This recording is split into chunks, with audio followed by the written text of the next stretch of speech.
उन्हाळ्यात शरीराला थंडावा देणारं आणि पित्तशामक आज आपण मठ्ठा पाहणार आहोत।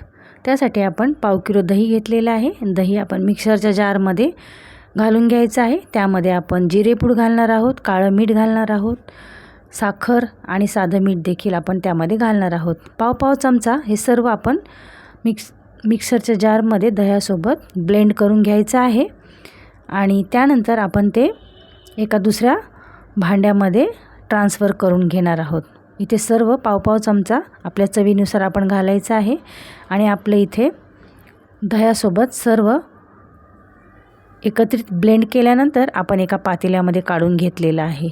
जेवढं दही घेतलं होतं त्याच्या दुप्पट आपण पाणी घ्यायचं आहे आणि सर्व एकत्र करून आपण त्याला फोडणी करणार आहोत। तर आपण पाहू शकता एका चमच्यामध्ये मी मोहरी तडतडण्यासाठी गॅसवर ठेवलेली आहे। बिना तेलाची आपण मोहरी थोडी तडतडली की आपण लगेचच ती फोडणी आपण त्या मठ्ठ्यामध्ये घालणार आहोत। अशा प्रकारे फोडणी दिल्याने दह्याचं ताक बाधत नाही आणि त्याचे शरीराला फारच असे पौष्टिक आणि चांगले परिणाम आपल्याला दिसून येतात। रोजच्या जेवणामध्ये तुम्ही हे ताक कपभर तरी घेतलं पाहिजे। त्यामुळे उन्हाळ्यामध्ये तुम्हाला पित्ताचा त्रास होत नाही आणि पोट थंड आणि शांत राहतं। त्यानंतर वरून थोडीशी कोथिंबीर घातलेली आहे आणि आपला इथे मठ्ठा तयार झालेला आहे। थोडा वेळ आपण ते फ्रीजमध्ये ठेवायचं आहे आणि थंडगार असा मठ्ठा आपण जेवणासोबत घ्यायचा आहे आणि आणखी त्या पोटाला थंडावा वाटावा त्यामुळे आपण थोडीशी खडी साखर त्यामध्ये घातलेली आहे। तर इथे आपला मठ्ठा तयार झालेला आहे।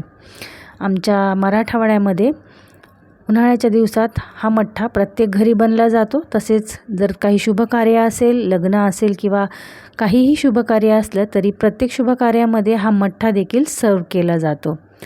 तर अशा प्रकारचा मठ्ठा तुम्ही देखील घरी बनवता का? आणि जर बनवत असाल तर मला नक्की कमेंट करून सांगा। आणि ही रेसिपी जर तुम्हाला मठ्ठ्याची आवडली असेल तर प्लीज माझ्या चॅनल जे आहे वी ऑल फूडीज त्याला लाईक करा आणि सबस्क्राईब करा। तर इथे आपला मस्तपैकी थंडगार मठ्ठा किंवा मसाले ताक तुम्ही काहीही म्हणू शकता इथे आपला तयार झाला आहे। धन्यवाद।